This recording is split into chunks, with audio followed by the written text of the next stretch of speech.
Hello everyone, welcome to this lecture on heat integration and utility systems. In previous chapter 2 and chapter 3, we explored the selection and design of reaction and separation units. And now in this chapter, we will look at the next layer of the onion, that is the heat recovery systems and the provision of heating and cooling. In this chapter, we will review the concepts relating to the heat recovery and heat transfer in the context of process synthesis. There is a section on data extraction and how we can get the valuable information from process flow sheet for pinch analysis. In the last section, we will look at how do we analyze the steam loads and the heating and cooling duties of the total sites. In your previous encounters with heat recovery and heat integration, the operating conditions or the stream data will have been given to you. Okay, so in this section, we review the heat recovery and heat integration from the perspective of process synthesis, where you as a designer have the freedom to make decisions about the flow sheet design that can facilitate heat recovery. It means that you can vary the conditions of your process to maximize heat recovery or generate opportunities to recover heat.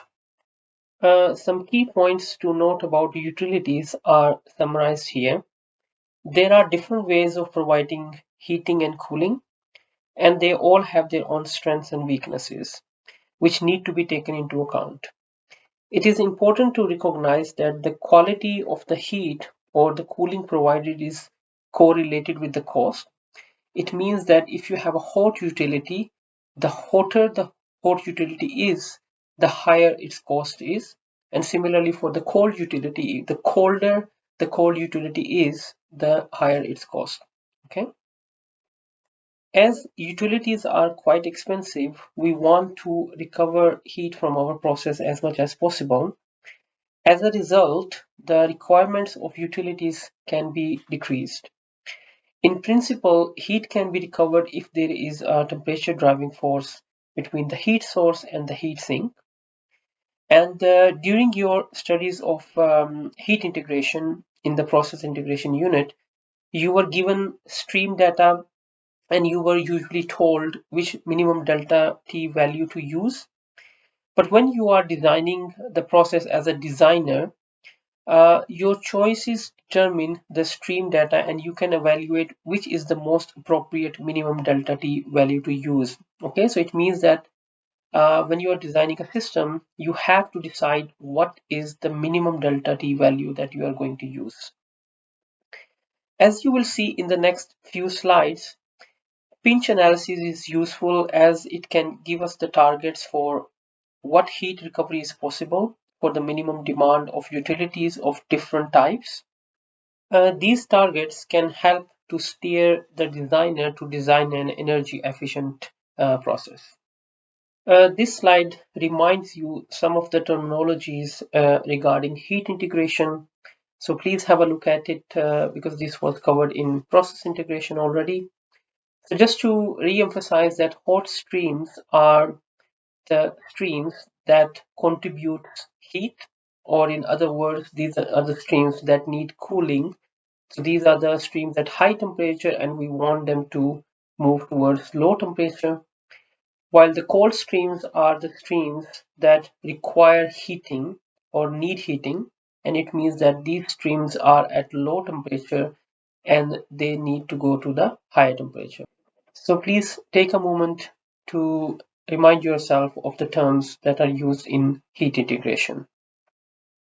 Composite curves. I hope you remember what they mean. Composite curves lump together heating requirement in each temperature interval and the cooling demand in each temperature interval. And here the composite mean that we are not looking at individual streams, but we are looking at a collection of hot and cold streams. Hopefully you also recall that hot and cold composite curves are constructed separately and then shifted horizontally until the vertical gap between them is minimum approach temperature. And the concept of shifted temperature introduced here. So the hot streams are downgraded by half a delta T min, while the cold streams are uplifted by half a delta T min. Okay. After shifting the composite curves, that is these dashed lines here, so the point at which they touch defines the maximum amount of heat that can be recovered, and this point is what known as pinch point. The composite curves show how much heat can be recovered in a process, and also very importantly set the target for minimum cold utilities and minimum hot utilities. Okay, so by constructing composite curves we can define energy targets, and these composite curves can help us also with area targeting as well, as we saw in process integration. So this slide shows a grand composite curve, and a grand composite curve is constructed from the composite curves. It represents the surplus heat available or the heat deficit in each interval. That is, it assumes that all heat that can be recovered within each interval is recovered. The composite curves give a useful representation of what other heat recovery is possible, and the shaded pocket here represents the heat from heat source in a higher temperature interval to a heat sink at a lower temperature interval. Now these grand composite curves are particularly important, not only because they give us the hot and cold utility of the process through the composite curves, but they also allow us to use different utilities at different temperatures to meet those hot and cold utility demands. Okay, so here, for example, we have overall hot utility demand of up to here, and we are satisfying this hot utility demand with multiple hot utilities. For example, in this section we have hot oil, in this section we have high pressure steam, and then in this section we have the LP steam. Okay, and similarly for the cold utility demand, we are using cooling water for the whole section here. In process integration unit, we saw different targeting procedures, for example, energy targets and area targets, and the value of these targets is very much dependent on the delta T min value that we select for our pinch analysis.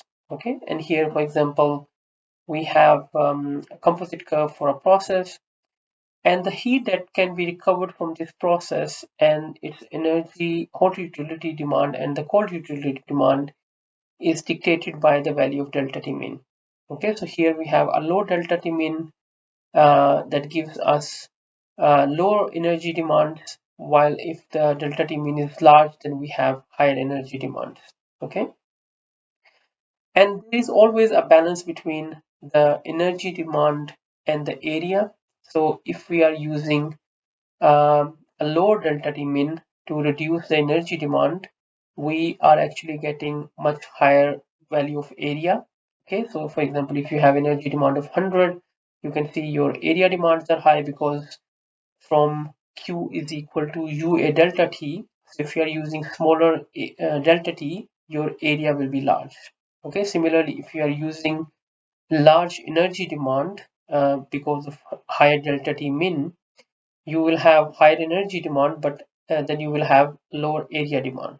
Okay, so the optimal value of delta T min comes from a balance between the energy demand, that is the energy of the utility that you have to provide to satisfy your process, has to be balanced with the capital cost, that is the cost of the area.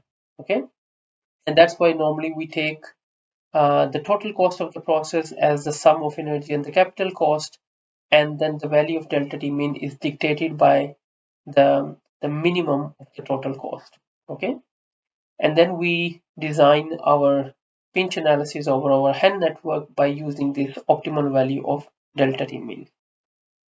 So once we have an optimal value of delta T min, we can use that optimal value to perform the pinch analysis or design our heat exchanger network. And pinch analysis provides us the useful guidance about how to achieve the heat recovery targets identified by the composite curve. The method relies on some heuristics, and mostly these heuristics come from thermodynamics, and they help us select in terms of which heat sources to match with which heat sinks. And normally we follow these CP heuristics that we covered in detail in process integration. And given these matches, the temperatures and duties of each heat exchanger can be estimated. And if you can also estimate the heat transfer coefficients, then actually you can calculate the cost of heat exchanger in the process. Okay. So take a moment to remind yourself about this design approach of pinch analysis and heat exchanger networks. You might want to also have a look at your notes from process integration as well. Despite the usefulness of pinch analysis, it has several limitations as well. Firstly, the rules were developed considering only the thermodynamic feasibility. No guidance is given if there are multiple pinch match options. No guidance is given to designing away from the pinch, because mostly the CP rules are only for the pinch point or in the vicinity of the pinch. No guidance is given for multiple pinch problems, including multiple utility pinches, and also there is no guidance on how to start or where to start and how to fix the load of a particular heat exchanger. Also, there is no consideration given to the safety, probability, or layout of the process. For thermally feasible matches, it's only look at the thermally feasible match, but not on the other aspects. And finally, no guidance is given on the heat transfer area. So how big the heat transfer or heat exchanger needs to be, it's not really clear. So the purpose of this slide is to emphasize that although pinch design is an excellent method for heat energy recovery, but it also has several limitations that you need to keep it in mind when you are designing a HEN network. So that is all for this part. In the next part, we will look at how we can optimize a maximum energy HEN network design and what are the degrees of freedom around that.